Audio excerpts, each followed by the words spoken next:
courtroom was so silent you could hear the hum of the overhead lights. Everyone was staring at Samantha. She hadn't spoken a single word in her defense for 3 hours. Her billionaire ex-husband, Robert, sat across the aisle, smirking, checking his watch, convinced he had already won. His lawyer had just spent the morning destroying her reputation, painting her as a greedy, incapable leech who deserved nothing. The judge looked down over his spectacles, clearly frustrated by her lack of fight. He leaned into his microphone, his voice booming. "Mrs. Galloway, before I issue my ruling, I have one question." He paused. "Why did you refuse the $10 million settlement offer yesterday?" Samantha finally looked up, her eyes cold as ice. And when she opened her mouth, the answer she gave didn't just end the marriage, it ended Robert's entire life. The Superior Court of Manhattan was accustomed to wealth, but the divorce trial of Galloway vs. Galloway had turned the atmosphere into something resembling a gladiatorial arena. The air was thick with the scent of expensive cologne, leather briefcases, and the palpable tension of a dynasty crumbling in real time. Robert Galloway sat at the plaintiff's table, radiating the kind of arrogance that only comes from a lifetime of never hearing the word no. At 42, he was the face of Galloway Tech, a logistics software empire worth billions. He wore a navy blue bespoke suit that cost more than most people's cars, his posture relaxed, almost bored. He tapped a gold fountain pen against the oak table, occasionally whispering a joke to his lead attorney, Silas Grant, a man known in legal circles as the Butcher, for his ability to carve up opponents. On the other side of the aisle sat Samantha Galloway. If Robert was the sun, burning bright and demanding attention, Samantha was a shadow. She sat alone at the defendant's table, save for a court-appointed junior attorney named Timothy, who looked like he was barely out of law school and terrified to be there. Samantha wore a simple grey dress, her hair pulled back in a severe, practical bun. She wore no jewelry, no wedding ring, no diamonds. She looked tired, her hands folded neatly in her lap, her gaze fixed on a knot in the wood of the table before her. To the gallery filled with reporters and curious onlookers, the contrast was pathetic. Robert looked like a king. Samantha looked like the maid he was firing.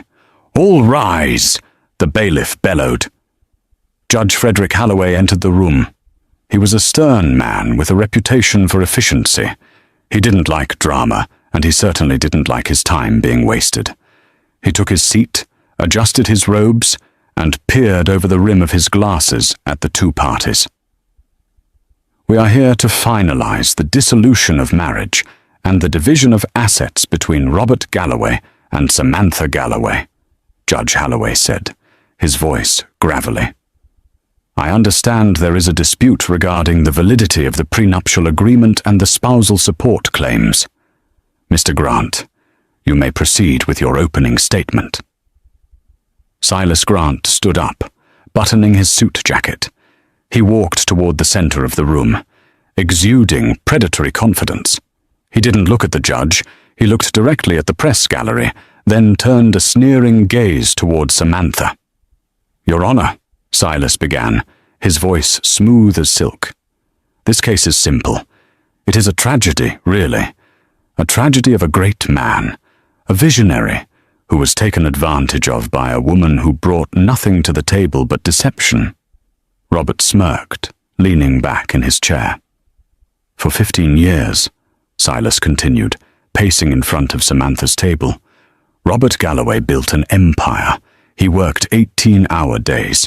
He sacrificed his health, his sleep, and his youth to build Galloway Tech. And what did Mrs. Galloway do?" He paused for dramatic effect. "She spent," Silas declared. "She spent his money on vacations, on hobbies, on a lifestyle she did not earn. And now, after her infidelity, which we will prove, destroyed the sanctity of this marriage, She has the audacity to ask for half. She asks for equity in a company she doesn't understand. She asks for alimony to support a lifestyle of indolence. Silas leaned in close to Samantha, invading her personal space. Samantha didn't flinch. She didn't even blink. "We intend to prove, Your Honor, that Samantha Galloway is not a victim," Silas said, turning back to the judge. "She is a gold digger who has run out of gold to dig. And we ask that the court enforce the prenuptial agreement strictly, leaving her with exactly what she came into this marriage with." Nothing. The courtroom murmured. It was brutal. It was vicious. And through it all, Samantha remained a statue. Timothy, her young lawyer, leaned over. "Mrs. Galloway," he whispered urgently, "we have to object to the gold digger remark. It's prejudicial." Samantha slightly shook her head. "Let him talk," she whispered, her voice barely audible. Robert caught the exchange and chuckled. He scribbled a note on his legal pad and slid it to Silas. The note read, "She's given up. This will be over by lunch." But Robert Galloway had made a fatal error in calculation. He assumed that Samantha's silence was submission. He had forgotten that in the wild, the deadliest predators are the ones who don't make a sound before they strike. The morning session was a massacre. Silas Grant called witness after witness, each one carefully curated to dismantle Samantha's character. First came the housekeeper, a nervous woman named Mrs. Higgins, who clearly had been coached. "Mrs. Higgins," Silas asked, "in your 5 years working at the Galloway estate, how often did you see Samantha Galloway working?" "Working, sir." Mrs. Higgins fidgeted. "Well, she was often in her study." "Doing what?" Silas pressed. "Was she running a business? Was she analyzing stock markets?" "I don't think so," Mrs. Higgins stammered. "She was usually on the phone or reading documents. She handled the bills, I think." "The bills?" Silas scoffed. "So she spent her husband's money. Did she ever cook? Did she clean? Did she contribute to the domestic upkeep of the home?" "No, sir. That was my job." "Exactly," Silas said triumphantly. "She didn't work outside the home. She didn't work inside the home. She existed." Next came the friend, a socialite named Beatrice, who had been Samantha's maid of honor 15 years ago. Beatrice wore a hat that cost more than Samantha's lawyer's tuition. "Samantha changed," Beatrice told the court, avoiding eye contact with her former friend. After Robert made his first million, she became distant. She stopped coming to charity galas. She stopped supporting Robert at his public appearances. She told me once that she found his business boring. "Boring?" Silas repeated, looking at the judge. The business that paid for her Chanel bags was boring to her. Interesting. Robert watched the proceedings with a look of faux sadness, shaking his head as if he were the long-suffering victim of a cold wife. Then came the financial forensic accountant hired by Robert's team. He set up a projector and displayed complex charts showing the flow of money in the Galloway household. "As you can see, Your Honor," the accountant pointed with a laser, "Mr. Galloway's income graph goes up steadily. Mrs. Galloway's contribution remains at zero. $0 earned in 15 years, yet the outflow from her personal credit cards paid by Mr. Galloway averages $50,000 a month." The gallery gasped. $50,000 a month. To the average person, it was an obscene amount of money. She was a drain, Silas concluded, a financial parasite. Throughout this entire parade of humiliation, Samantha did not take notes. She did not whisper to Timothy. She stared straight ahead at the great seal of the state hanging behind the judge. Her face was unreadable. It wasn't the face of someone who was defeated. It was the face of someone who was waiting for a bus. Judge Holloway was getting restless. He looked at Samantha's table. "Counselor," he addressed Timothy, "does the defense wish to cross-examine any of these witnesses?" Timothy stood up, his knees shaking. He looked at Samantha. She placed a hand on his wrist, stopping him. "No questions, Your Honor," Timothy squeaked. Silas Grant laughed out loud, a short, sharp bark of a laugh. "No questions? Your Honor, this is absurd. They aren't even trying to defend her." "That is their prerogative, Mr. Grant," the judge said, though he looked disappointed. He looked at Samantha with a mixture of pity and annoyance. "Mrs. Galloway, are you sure you understand the gravity of these proceedings? Your silence can be interpreted as acceptance of these facts." Samantha stood up slowly. She was tall, taller than she looked while sitting. She smoothed her skirt. "I understand, Your Honor," she said. Her voice was low, melodic, and surprisingly steady.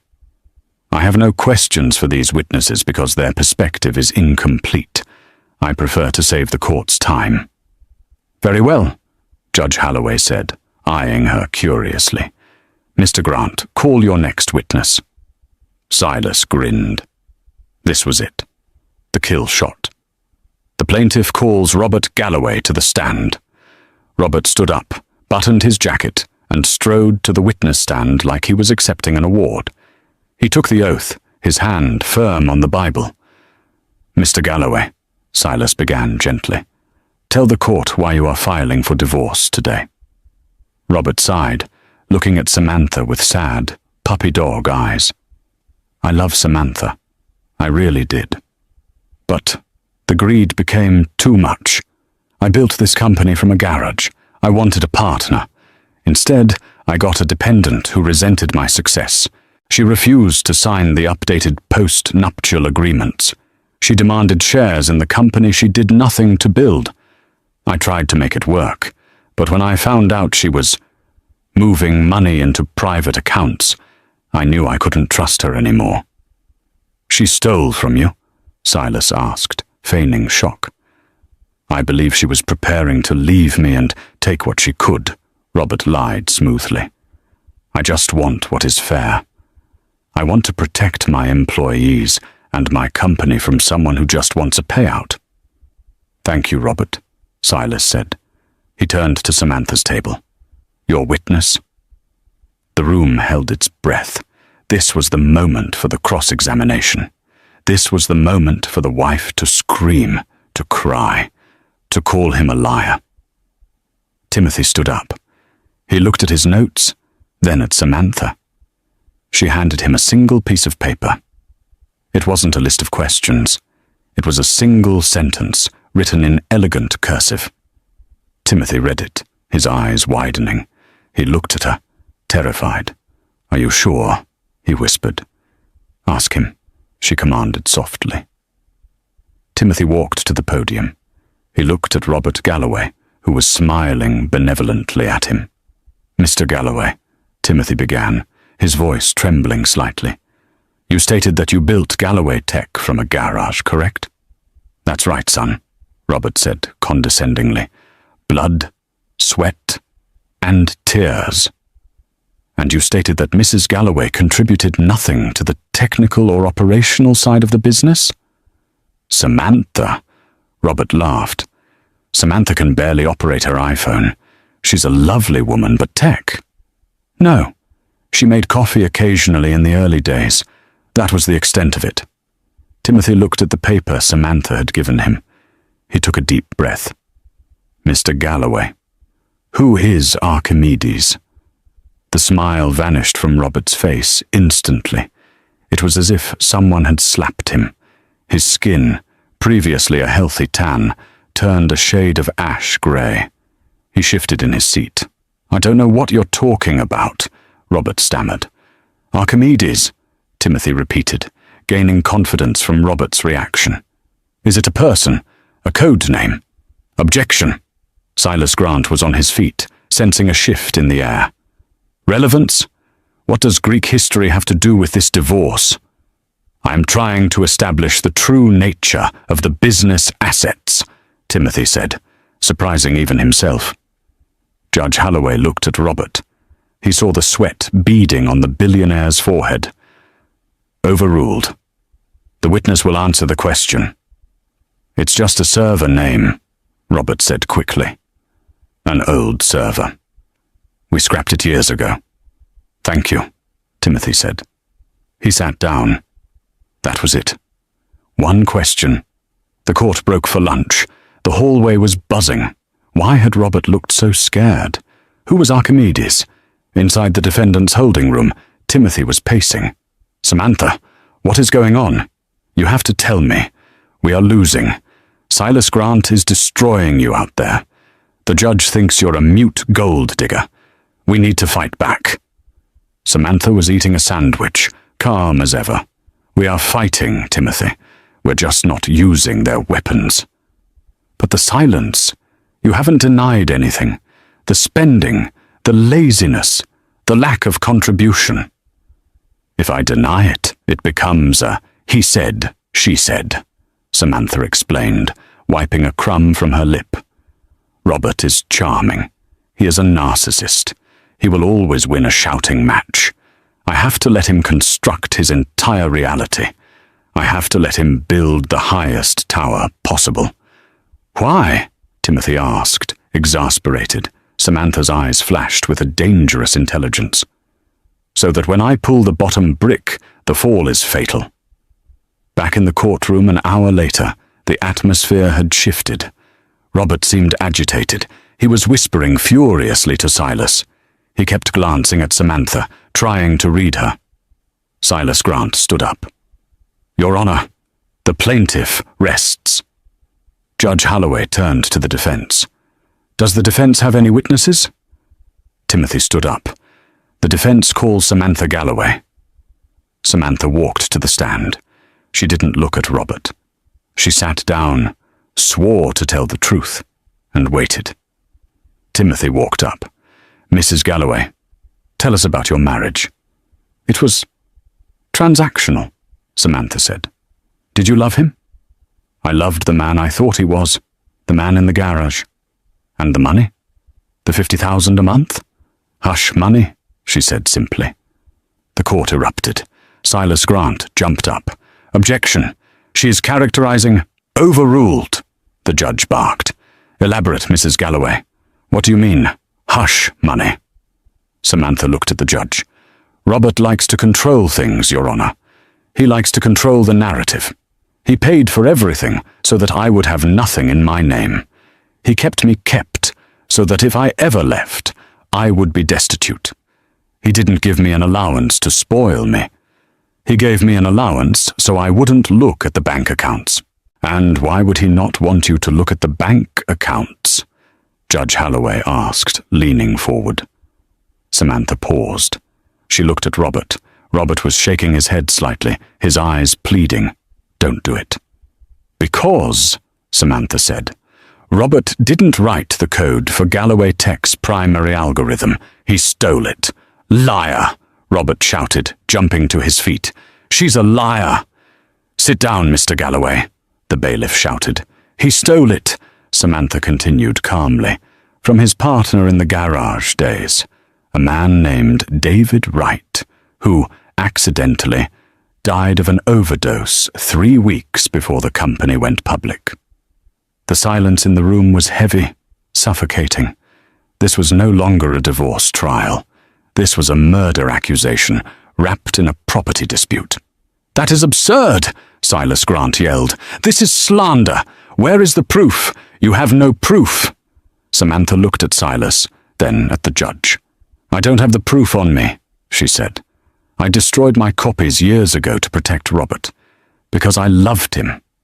Robert let out a massive, audible sigh of relief. He slumped back in his chair.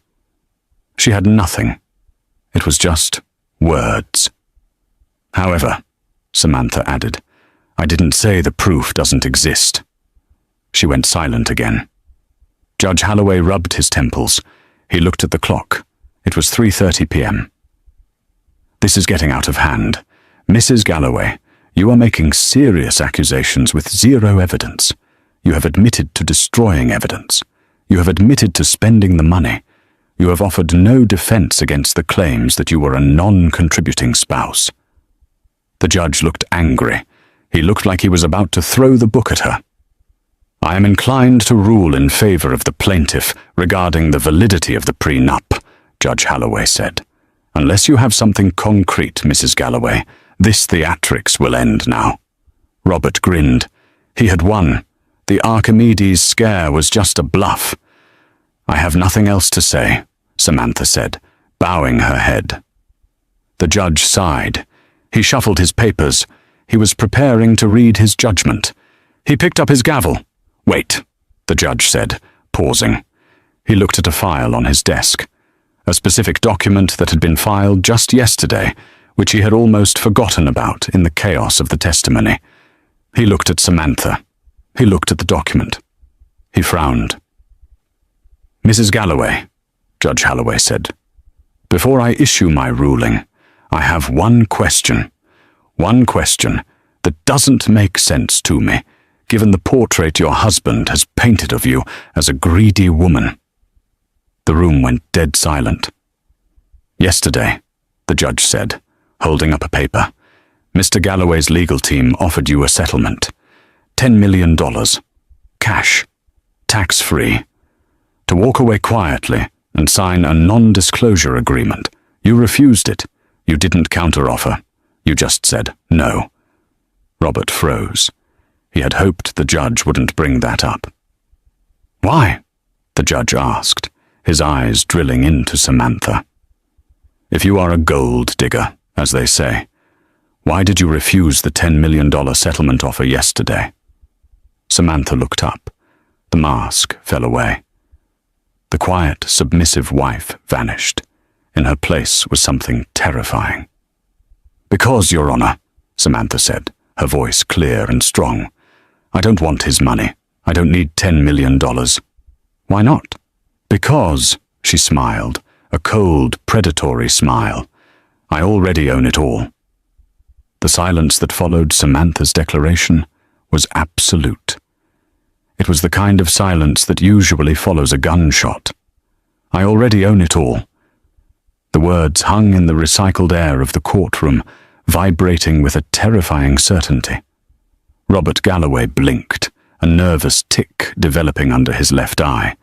He forced a laugh, a dry, cracking sound. Your Honor, this is delusion. She's hysterical. The stress of the trial has clearly broken her mind. She owns nothing. Her name isn't on a single deed, a single patent or a single share of stock. We made sure of the corporate structure is clear. Judge Holloway didn't smile. He looked at Samantha over the rim of his spectacles. Mrs. Galloway, you are under oath. Perjury is a felony. If you are wasting this court's time with riddles, I will hold you in contempt. Samantha slowly walked back to her desk. She picked up a heavy leather binder that had sat closed for the entire trial. She hadn't opened it once. Robert had assumed it was empty, a prop to make her look busy. She opened it. Inside were documents, hundreds of them.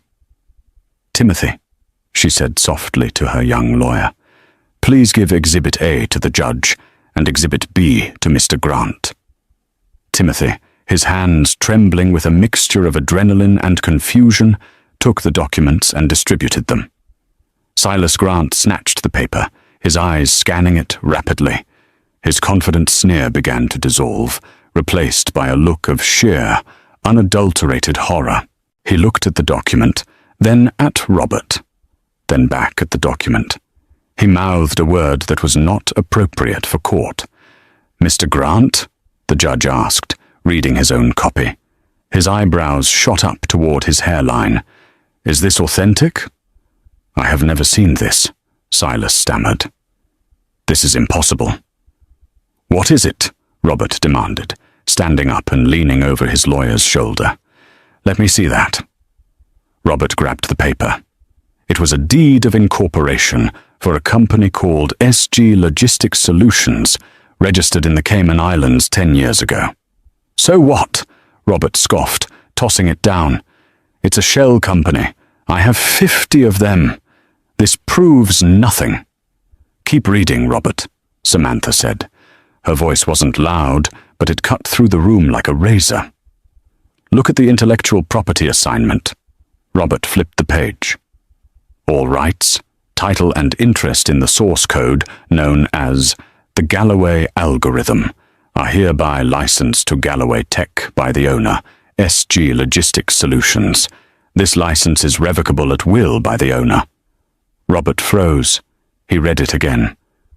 "I don't understand," Robert whispered, the color draining from his face. "Galloway Tech owns the code. I wrote the code." "No, Robert," Samantha said, stepping out from behind her table. She walked into the center of the aisle. "David Wright wrote the code. And when David died, he didn't leave his estate to his estranged parents. He didn't leave it to you, the man who stole his work. He left it to the only person who treated him with kindness. Me." The gallery erupted. Reporters were furiously typing on their phones. "Order! Order in this court!" Judge Holloway banged his gavel, but his eyes were glued to Samantha. "David knew you were pushing him out," Samantha continued, her voice gaining strength. "He knew you were manipulating the board. So, 3 weeks before he died, he transferred the copyright of the core kernel, the brain of your entire software, to a private holding company he created for me. SG. Not Shell Group, as you thought, Robert. Samantha Galloway." "That's a lie!" Robert screamed, veins bulging in his neck. "I've been running this company for a decade. We've had audits. We've had IPOs. No one saw this." "Because I let you use it," Samantha said calmly. "I signed the annual licensing agreements as the anonymous director of SG Solutions. You thought you were paying a tax haven. You were paying me. Every year you wired $12 million to the Caymans to hide your profits from the IRS. You thought you were being clever, Robert. You thought you were embezzling money from the company shareholders to a secret account you controlled. But you never controlled that account.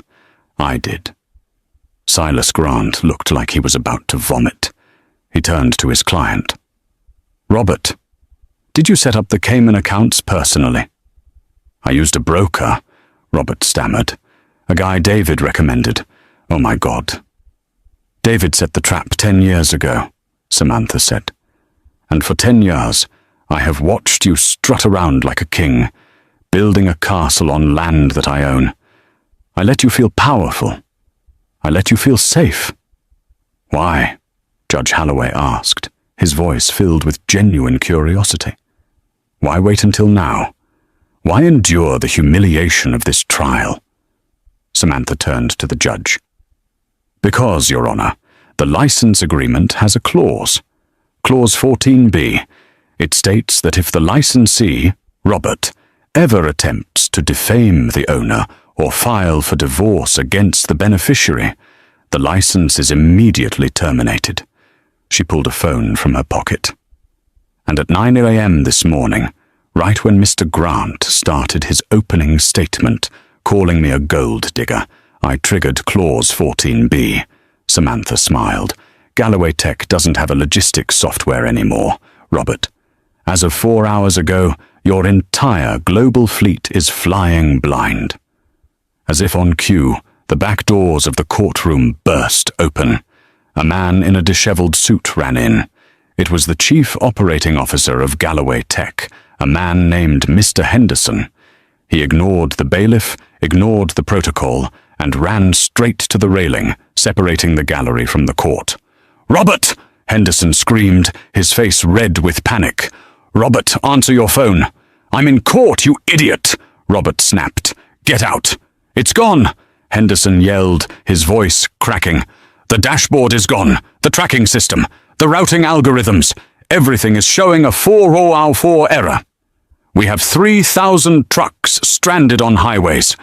We have cargo planes grounded in London, Tokyo, and Dubai because the manifests deleted themselves. The stock dropped 40% in the last hour. The board is calling for your head." The courtroom descended into chaos. The reality of Samantha's words hit the room like a physical shockwave. This wasn't just a divorce dispute anymore. This was a corporate apocalypse. Robert Galloway stood paralyzed. His empire, his identity, his billions. It was all based on that software.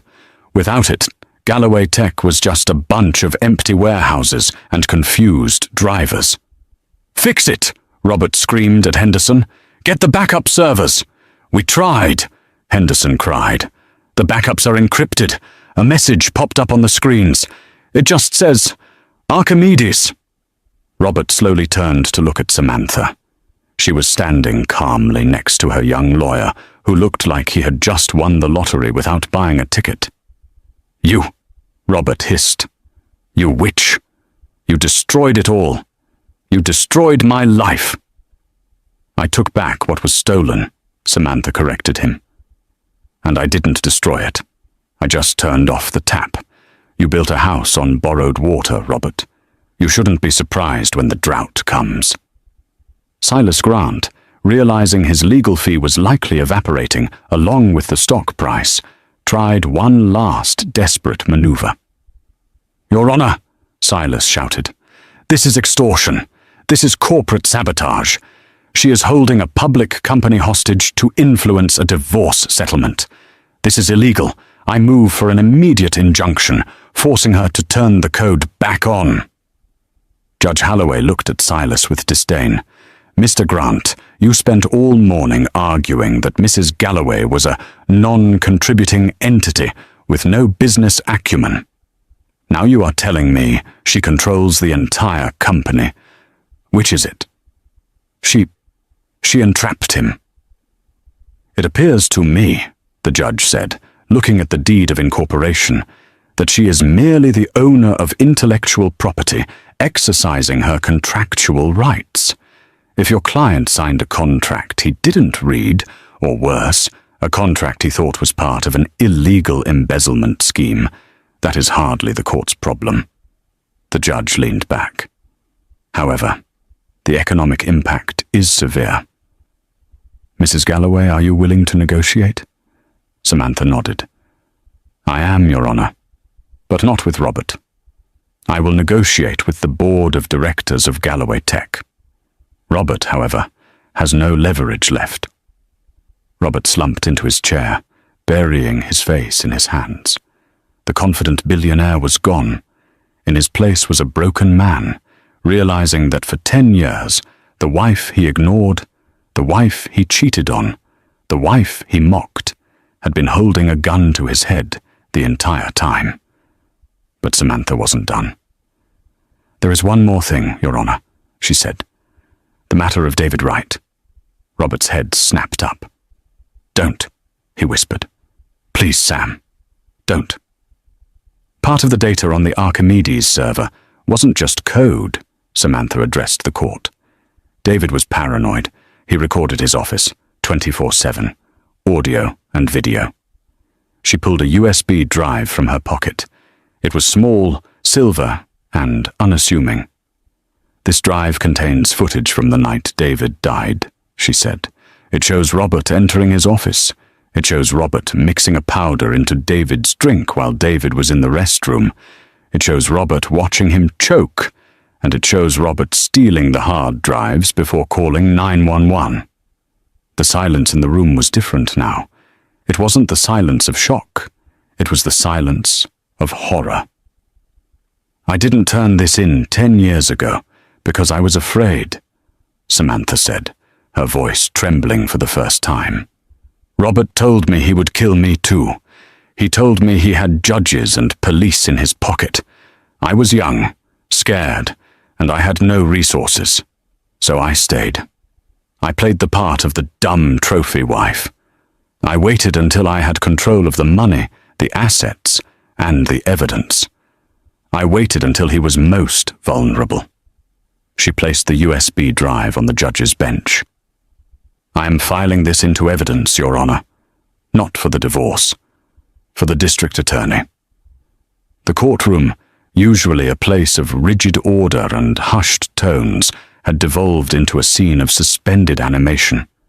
The small silver USB drive sat on Judge Holloway's high mahogany bench like a grenade that had just had its pin pulled. For 10 long seconds, no one moved. The court stenographer's hands hovered over her keys, her mouth slightly agape.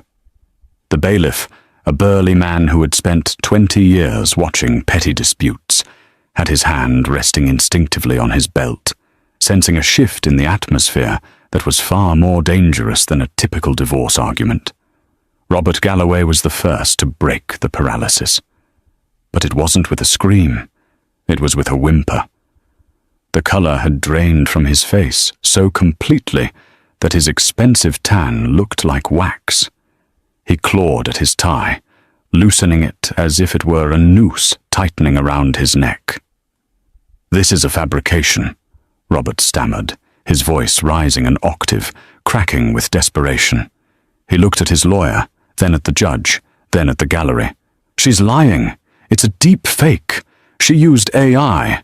You can't admit this. It's not admissible." Judge Holloway didn't look at Robert. He looked at the bailiff. "Officer," the judge said, his voice dropping to a terrifyingly low register, "secure the doors. No one leaves this room. Not the press, not the counsel, and certainly not the plaintiff." "Your Honor!" Silas Grant jumped up, sweating profusely. The smooth, predatory lawyer was gone. In his place was a man realizing he was standing in the blast zone of a nuclear explosion. "My client objects to—" "Sit down, Mr. Grant," Holloway barked, slamming his gavel with a force that made the wood splinter. "Unless you want to be joined as a co-conspirator in what appears to be a capital murder charge, you will sit down and remain silent." Silas Grant collapsed into his chair. He physically scooted his seat a foot away from Robert, creating a visible island of isolation around the billionaire.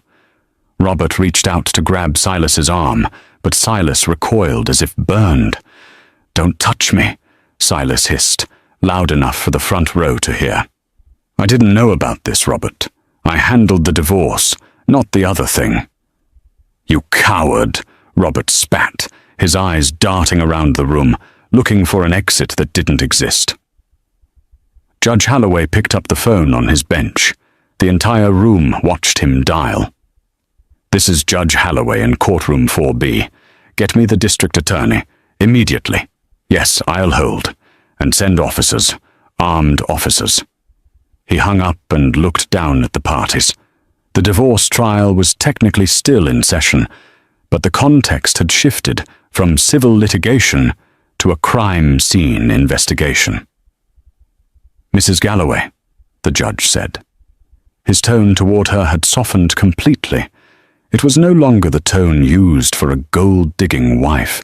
It was the tone used for a key witness and a victim. "While we wait for the authorities, we still have the matter of the dissolution of marriage. I imagine you want this finalized before Mr. Galloway is taken into custody?" Samantha stood. She looked exhausted, but it was the good kind of exhaustion, the feeling of dropping a heavy pack after hiking a mountain. "Yes, Your Honor," she said calmly. "Given the evidence presented," Judge Holloway continued, glancing at the deed of incorporation Samantha had provided earlier, "it appears the marital estate is largely built on fraud. If the core asset, the software, belongs to you, and the funds generated were technically embezzled from your company, then Mr. Galloway has virtually no assets to his name." Robert let out a strangled laugh. "I have millions. I have offshore accounts. You have nothing," the judge interrupted. "If those funds are proceeds of crime, they will be seized by the federal government. You are destitute, Mr. Galloway. You just don't know it yet." The judge turned back to Samantha. "So, what are your terms? The court is inclined to grant whatever you ask." Samantha walked out from behind her table. She stood in the center of the aisle, ignoring Robert, speaking only to the bench. "I want a clean break," she began, her voice steady. "I am not asking for alimony. I don't want a penny of support from him. I want my name restored to Samantha Wright, my maiden name." She paused, taking a breath. "I want the Hamptons estate," she added. Robert scoffed, finding a tiny sliver of his old arrogance. "Of course. The beach house. It's worth 15 million. You just want the luxury." Samantha finally turned to look at him. Her eyes were cold, filled with a pity that hurt worse than hatred. "I don't care about the luxury, Robert. That house was the last place David was happy. It was the place he wrote the first lines of the code you stole. I'm taking it so I can burn your furniture, paint over your walls, and turn it into something decent. Something that doesn't smell like greed." She turned back to the judge. "As for the rest, the cars, the city penthouse, the private jet, liquidate them. All of it." "And the proceeds?" the judge asked, taking notes. "Put it all into a trust," Samantha commanded, "for the employees of Galloway Tech. When the news of the fraud hits, the stock will crash. Thousands of innocent people, drivers, warehouse workers, secretaries, are going to lose their pensions because of this man. I want his toys sold to pay their rent." A hush fell over the gallery. This wasn't the behavior of a scorned woman looking for a payout. It was the behavior of a leader cleaning up a mess. "So ordered," Judge Halloway said, banging the gavel. "The marriage is dissolved. The assets are distributed as requested. And Mr. Galloway—" The judge looked up as the back doors of the courtroom burst open. The energy in the room spiked. 4 uniformed NYPD officers marched in, followed by 2 detectives in suits. The lead detective, a man with a grim face, walked straight past the bar, ignoring the reporters who were holding up their phones to record. He stopped in front of the plaintiff's table. "Robert Galloway?" the detective asked. Robert didn't stand. He sat frozen, gripping the arms of his chair so hard his knuckles were white. He looked at the detective, then at the judge, pleading with his eyes for some kind of intervention. "This is a mistake," Robert whispered. "I'm a job creator. I'm a pillar of this community. You can't just walk in here." "Stand up," the detective ordered, pulling a pair of handcuffs from his belt. The metallic clink of the cuffs was the loudest sound in the room. Robert didn't move. The detective grabbed him by the arm and hauled him to his feet.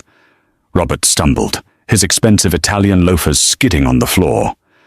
"Robert Galloway, you are under arrest for the murder of David Wright," the detective recited, spinning Robert around and wrenching his arms behind his back. "You are also under arrest for grand larceny, wire fraud, and corporate espionage." "Silas!" Robert screamed, panic finally taking over fully. "Silas, do something! Call the governor! Call someone!" Silas Grant was busy packing his briefcase, refusing to look up. "I'm no longer your attorney, Mr. Galloway. I'll be withdrawing my counsel effective immediately." The cuffs clicked shut. It was a final, definitive sound, the click of a cage closing. As the officers began to drag him toward the aisle, the press gallery erupted. Flashbulbs went off like strobe lights. Questions were shouted. "Did you kill him? Is it true? What about the company?" Robert struggled, trying to maintain some shred of dignity, but he was being handled like a common criminal. As they passed the defense table, Robert dug his heels in. He stopped, panting, wild-eyed, and looked at Samantha.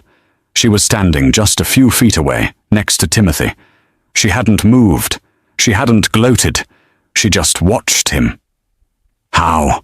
Robert rasped, his voice raw. "How did you do it? You were nothing. You sat at dinner parties and talked about shoes. You smiled and nodded. How did you hide all this? How did you steal my life while sleeping in my bed?" The officers tugged at him, but Samantha held up a hand. She stepped closer, invading his space for the first time in years. "I didn't steal your life, Robert," she said softly, her voice carrying through the silent room. "I just documented it." She leaned in, her eyes locking onto his. You asked how I did it? It was easy. You never looked at me. You never listened to me. To you, I was just a prop, a trophy to put on the shelf. You thought because I was quiet, I was stupid. You thought because I was compliant, I was weak. She straightened up, looking down at him with a mix of triumph and dismissal. You were so in love with the sound of your own voice, Robert, that you never heard the sound of the shovel digging your grave. It's amazing what you can learn when you're the invisible wife. Robert opened his mouth to speak, but no words came out. The realization washed over him. His arrogance had been his blindfold. Get him out of here, the detective ordered. The officers shoved him forward. The heavy oak doors swung open, and Robert Galloway was dragged out into the hallway, into a storm of waiting cameras and a future of iron bars. Samantha watched the doors close. The room was still buzzing, but for her, there was only silence. A deep, profound, peaceful silence. She felt a hand on her shoulder. It was Timothy. He looked at her with awe. Are you okay? He whispered. Samantha took a deep breath, inhaling the air of a room that no longer contained her tormentor. She smoothed her skirt, picked up her bag, and for the first time in 10 years, she smiled. Not the fake smile of a billionaire's wife, but the real smile of a free woman. I'm better than okay, Timothy, she said. I'm done. 6 months had passed since the gavel fell in Judge Holloway's courtroom, but the echoes of that day were still reshaping the landscape of Manhattan's corporate world. The morning sun hit the glass facade of the skyscraper formerly known as Galloway Tower. For years, a massive, arrogant bronze sign reading Galloway had loomed over the entrance, casting a shadow on everyone who entered. That sign was gone now. In its place, etched into frosted glass with understated elegance, were 2 words: Right Logistics. Samantha Galloway stood in the center of the CEO's office on the 45th floor. To anyone who had visited this room a year ago, it would have been unrecognizable. When Robert occupied this space, it had been a cavern of intimidation. The walls had been paneled in dark, suffocating mahogany. The windows were usually draped with heavy velvet curtains to block out the sun, creating an artificial twilight where Robert sat like a spider in a web. He had filled the room with taxidermy, trophies of animals he hadn't hunted, purchased to project a masculinity he didn't possess. Samantha had gutted it. The mahogany was stripped away to reveal the clean, industrial steel and concrete bones of the building. The curtains were gone, allowing the blindingly bright skyline of New York City to flood the room. The dead animals had been removed. Now the office was filled with living plants, ferns, palms, and orchids that breathed oxygen into the space. It was no longer a fortress. It was a greenhouse, a place where things grew rather than where they came to die. She turned her chair, an ergonomic mesh seat that replaced Robert's absurd throne-like leather chair, and looked out at the city. The transition hadn't been the fairy tale ending the tabloids painted. It had been a war. For the first 3 months, the stock market had punished them. The revelation that Galloway Tech had been operating on stolen code for a decade caused the share price to crater. Investors panicked. Clients fled.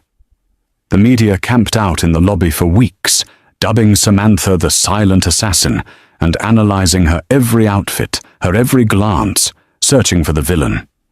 But Samantha didn't hide. She did exactly what she had done in court. She stayed calm, and she presented the facts. She worked 18-hour days, not out of greed, but out of duty. She met with the terrified employees, the drivers, the coders, the dispatchers, and promised them transparency. She opened the books. She showed them the Archimedes logs.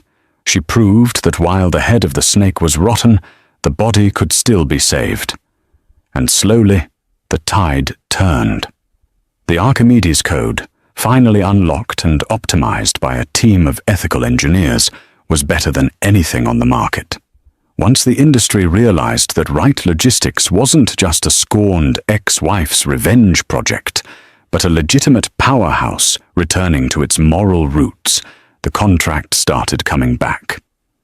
Samantha took a sip of her coffee, her eyes drifting to the small framed photograph on her desk. It was the only personal item she kept there. It was a Polaroid from 20 years ago, her and David Wright, sitting on the floor of a cramped dorm room, eating cheap pizza, surrounded by computer parts. David was laughing, his head thrown back, unaware of the tragic fate waiting for him. "We did it, David," she whispered to the photo. "It took a while, but your name is on the building now." A sharp knock on the glass door interrupted her reverie. "Come in," Samantha called out, her voice strong and clear. The door opened, and Timothy walked in. The transformation in the young lawyer was perhaps even more dramatic than the office renovation. 6 months ago, Timothy had been a trembling, sweat-drenched junior associate who looked like he was waiting for permission to breathe. He had been assigned to Samantha's case because the senior partners thought it was a lost cause. Today, Timothy wore a tailored charcoal suit that fit his frame perfectly. He walked with the confident stride of a man who knew his worth. As the newly appointed general counsel for Wright Logistics, he had spent the last half-year fending off sharks and securing the company's future. "Good morning, Madam CAO," Timothy said, a playful glint in his eye. He placed a tablet on her desk. "The quarterly reports are in. You're going to like them." Samantha scrolled through the numbers, her eyebrows raised. "We're up 12%? I thought the projections were barely breaking even." "Efficiency is up," Timothy explained, pouring himself a water from the carafe on the side table. "It turns out, when you stop funneling millions of dollars into illegal Cayman Island shell companies and actually invest it back into the fleet maintenance and driver salaries, the company runs better." "Who knew?" Samantha chuckled. Robert never understood that. He thought money was something you extracted, not something you cultivated. "Speaking of Robert," Timothy said, his tone shifting to something more serious. "The DA called this morning. They're moving him from the county jail to the maximum security wing at Upstate Correctional, pending the murder trial." Samantha's expression remained neutral, though a cold shiver traced her spine. "How is he?" "Not good," Timothy reported, sitting in the guest chair. "His assets are frozen. His bail was denied completely because of the flight risk you exposed, and the isolation is getting to him. Apparently, his loyal friends haven't visited once, not even the mistress." "Of course not," Samantha said, staring out the window again. "They were never his friends. They were his payroll. Once the checks bounced, so did they." "And Silas Grant?" Timothy asked, referring to Robert's shark of a lawyer. "Disbarred as of yesterday," Samantha said, with a grim satisfaction. The Bar Association didn't take kindly to his negligence regarding the money laundering. He's currently working as a consultant for a used car dealership in New Jersey. Or so I hear. It was a total, biblical dismantling of the old guard. A cleansing fire. Timothy checked his watch. "We shouldn't dwell on the past, Samantha. We have the board meeting in 20 minutes. It's a big one." Samantha stood up, smoothing the skirt of her navy business dress. She felt a flutter of nerves, but it was the good kind, the kind that came from excitement, not fear. "Is the proposal ready?" she asked. "Finalize," Timothy confirmed. "The employee profit-sharing program is item number 1, giving the workers a 5% stake in the company. The board is hesitant, but with these quarterly numbers, they'll sign." "They'll sign because they know the alternative," Samantha said firmly. "I told them day one. This company runs on respect, or it doesn't run at all. And item number 2, Timothy smiled, swiping on his tablet to show a digital check. The donation. Samantha looked at the screen. The amount was staggering for a charitable gift. 10,000 dosos sadlaos. The exact amount, she mused. $10 million. Timothy nodded. To the David Wright Scholarship for Underprivileged Coders. It's fully endowed. It will pay for full rides for 50 students a year, specifically targeting kids from the same poor neighborhoods David grew up in. It's ironic, Samantha said, softly, tracing the zeros on the screen with her finger. 6 months ago, Robert tried to hand me a check for this exact amount. He thought $10 million was the price of my dignity. He thought it was the price of my silence. He was wrong, Timothy said. He was, Samantha agreed. He thought money was a weapon. I'm turning it into a tool. That money was meant to shut me up. Now, it's going to give a voice to 50 new geniuses every year who might have been silenced by poverty. She grabbed her blazer from the coat rack and slipped it on. She looked at her reflection in the glass wall. She didn't look like the tired, grey woman from the defendant's table anymore. She looked vibrant, alive. Timothy, she said, pausing at the door. Yes? Do you remember in the holding cell during the lunch break of the trial? You asked me why I let him humiliate me for so long, why I didn't scream. Timothy nodded. I remember. You said silence isn't empty. I've learned something else since then, Samantha said, looking out at the bustling, open-plan office beyond her glass walls. She saw people talking, collaborating, laughing. She saw a business that was healthy and honest. Robert was loud, she continued. He was the loudest man in every room. He thought that noise was power, but he was just static. He was interference. She opened the door, and the hum of the office rushed in to meet them. The sound of phones ringing, keyboards clacking, and business moving forward. Real power, Samantha said, stepping out into the light, is quiet, it's patient. It waits for the static to clear so the truth can be heard. And now, finally, I think we can hear everything. Timothy smiled, a genuine, wide grin. After you, Madam CEO. Samantha Galloway, formerly the invisible wife, now the architect of her own destiny, stepped into the hallway. She didn't look back at the empty office. She didn't look back at the ghost of Robert Galloway. She walked toward the boardroom, her head held high, ready to build a future that belonged to her. And that is how Samantha Galloway turned the tables on the man who thought he could buy her silence. She proved that dignity isn't about shouting the loudest. It's about holding your cards until the perfect moment to play them. Robert lost everything, his freedom, his fortune, and his reputation, because he underestimated the quiet woman sitting across the aisle.